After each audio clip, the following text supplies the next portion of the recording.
Mark Wellman, you are in a wheelchair now for 35 years. 38 years. 38 years. And you got this way because you had a climbing accident. I did. Back in '82, I was 22 years old. And I was a rock climber, and I was out in California where I live, climbing Seven Gables. And Seven Gables is one of the many 13,000-foot mountains in the Sierra Nevada mountain range.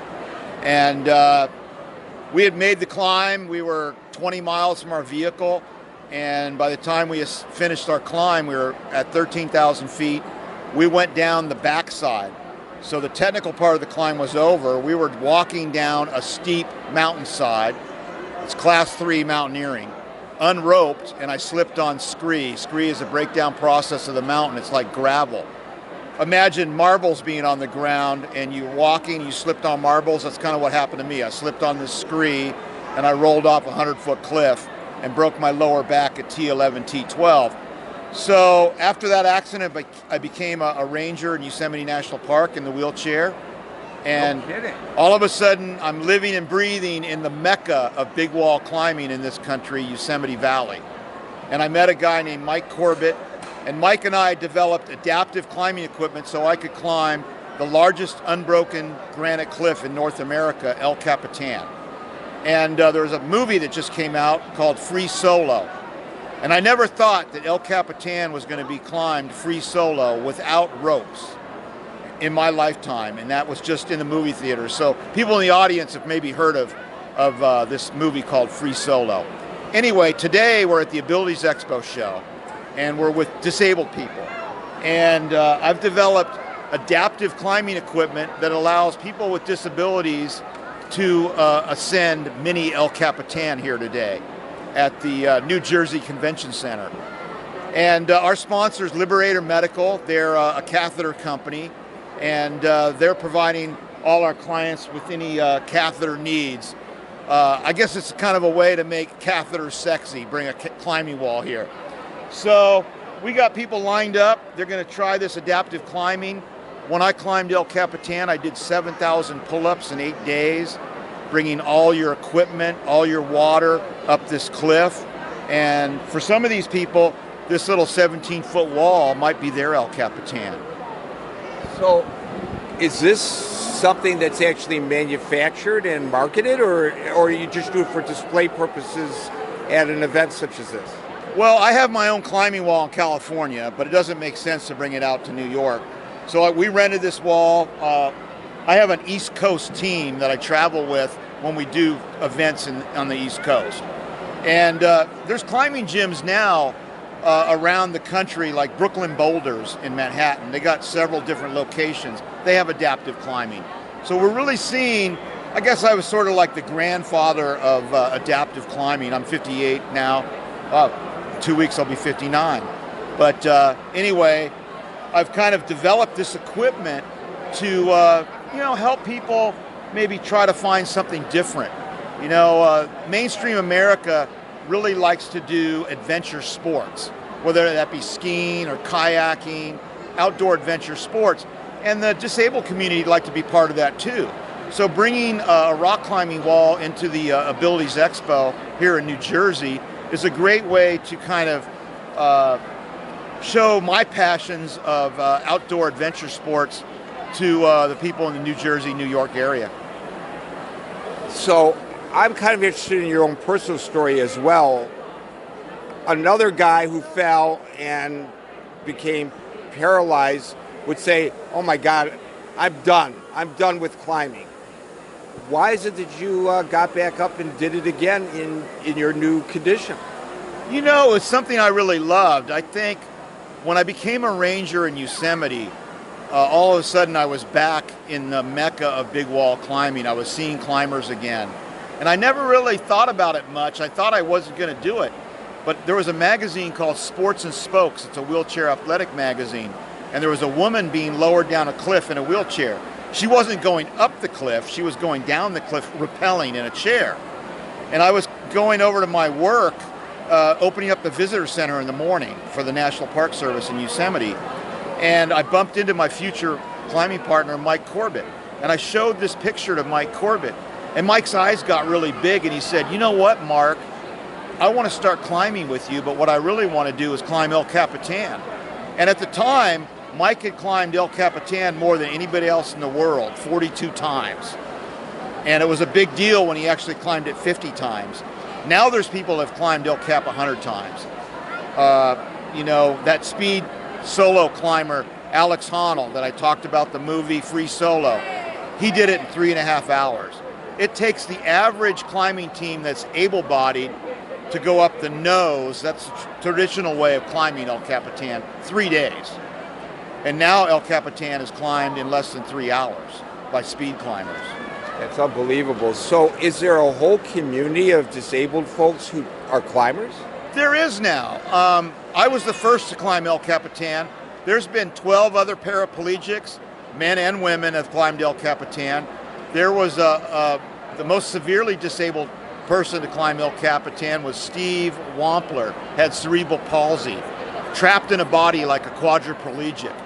And you know, you're living on this cliff, and it's hard for a disabled person to climb these cliffs because you got to do catheterization up there. You got to do special bodily functions that maybe an able-bodied person doesn't do. That's why it's great to be with a company like Liberator that will give you these catheters to allow you to do these kind of things in the outdoors.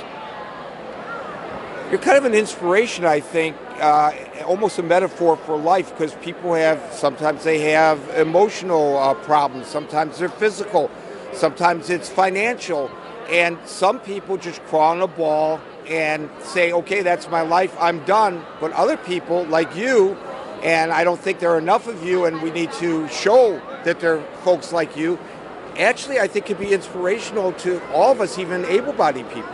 Well, I do a lot of speaking, and over the years, you know, my message is, my passion is adventure sports. And I think we all need to find that passion in our life that kind of drives us. And you need to find that.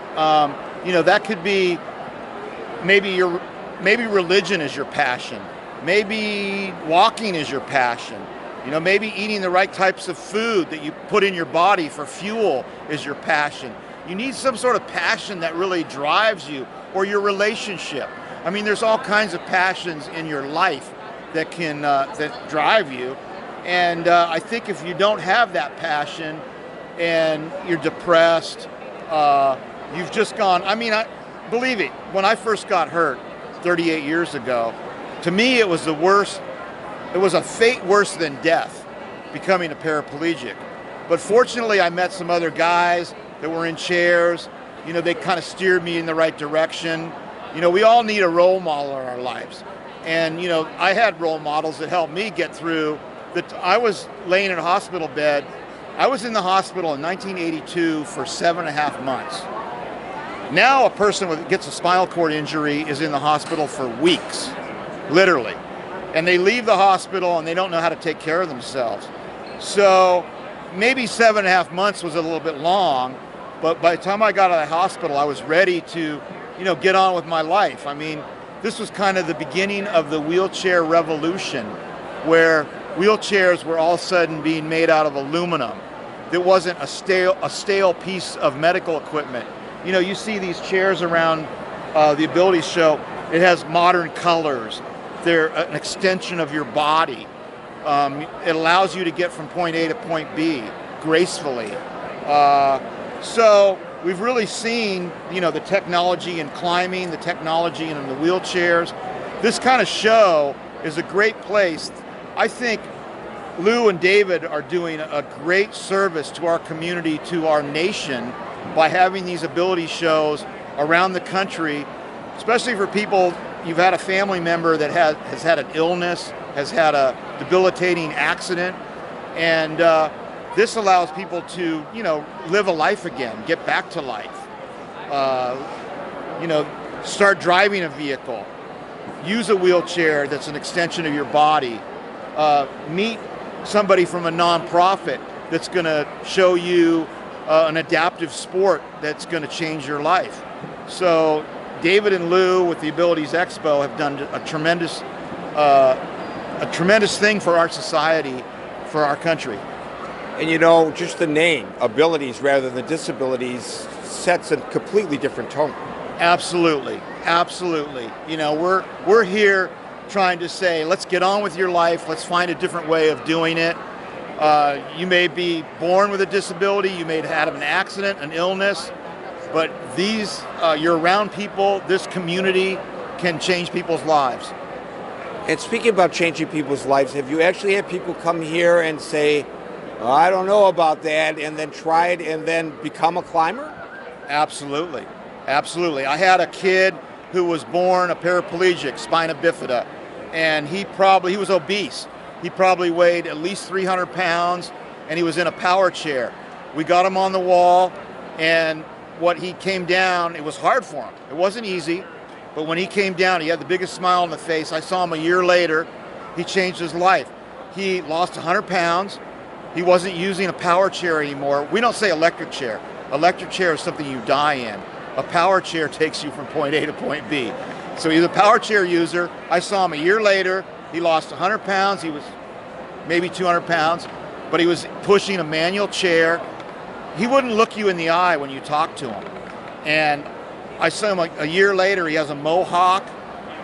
He had a personal trainer. He stopped drinking America's poison, which is soda, and got away from eating fast food, and it changed his life. So there's stories like that you know, have changed people's lives, and people with cerebral palsy, muscular dystrophy, MS, quadriplegia, paraplegia, amputation, brain injury, you name it. If you have the desire to try rock climbing, we can facilitate that. So is rock climbing still your number one passion, or is helping people find their passion now your number one passion? Oh, you know, the older I get is probably finding other people that finding their passions. And I love to ski. I live in Tahoe. Lake Tahoe is a beautiful place. And I love to ski now and kayak. You know, climbing El Capitan and Half Dome. I spent 13 days on Half Dome. We were the 20th ascent of this one route. In 20 years, and that took us 13 days. And I'm, you know, my late 50s now, so climbing El Cap is a young man's sport, but it's great to kind of show my passions to people, and to, you know, have Liberator sponsor this kind of equipment to bring this kind of a great experience to disabled people is a wonderful thing. Well, I think it is a wonderful thing, and I didn't know you were going to be here. I didn't know who I was going to interview when I showed up, and I'm glad I ran into you. It's great to be here. Thank you. Thank you.